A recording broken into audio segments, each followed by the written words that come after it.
Hello friends, എല്ലാവർക്കും നമസ്കാരം. അപ്പം നമ്മുടെ വേദ വിക്രത്തിൻ്റെ അടുത്ത് എല്ലാ കാര്യങ്ങളും തുറന്നു പറയുകയും വേദ പറയുന്നത് കേട്ട് വിക്രം ശ്രീനെ തല്ലാനായിട്ട് പോവുകയൊക്കെ ചെയ്യുന്നുണ്ട് കേട്ടോ. ആ സമയത്ത് നമ്മുടെ വേദ വിക്രത്തിനെ സ്നേഹത്തോടു കൂടി അനുനയിപ്പിച്ച് തൻ്റെ മാറോട് ചേർത്ത് തൻ്റെ ഉള്ളിലുള്ള കാര്യങ്ങളെല്ലാം വേദ വിക്രത്തിൻ്റെ അടുത്ത് പറയുകയാണ് കേട്ടോ.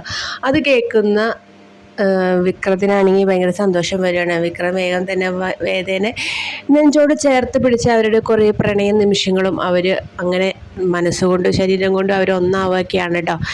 അങ്ങനെയൊക്കെ കഴിഞ്ഞ് നമ്മുടെ വേദയുടെ അടുത്ത് വിക്രം ഉണ്ടെന്നുള്ള ചെറിയ സംശയമൊക്കെ നമ്മുടെ ശ്രീകാന്തിന് തോന്നാണ്. അങ്ങനെ ശ്രീകാന്ത് വേദയുമായിട്ട് ഒന്ന് രണ്ടും പറഞ്ഞ് വഴക്കുണ്ടാവുകയും ഇത് കണ്ട് സഹികെട്ട വേദേനെ തല്ലാനായിട്ട് കൈ ഓങ്ങുന്ന ശ്രീയുടെ അടുത്തേക്ക് വിക്രം നെഞ്ചു നോക്കി ചവിട്ടിക്കൊണ്ട് വരുന്നുണ്ട് കേട്ടോ. ഒരു എൻട്രി തന്നെ വേണ് റൂമിൽ നിന്ന് ഇറങ്ങുന്നുണ്ട് കേട്ടോ.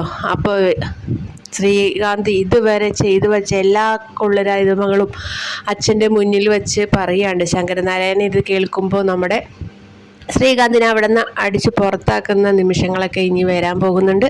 എന്തായാലും നമുക്കത് കാത്തിരുന്ന് തന്നെ കാണാം. നമ്മുടെ വീഡിയോ ഇഷ്ടമായെങ്കിൽ ലൈക്ക് ചെയ്യാനും ഷെയർ ചെയ്യാനും സബ്സ്ക്രൈബ് ചെയ്യാനും മറക്കല്ലേ.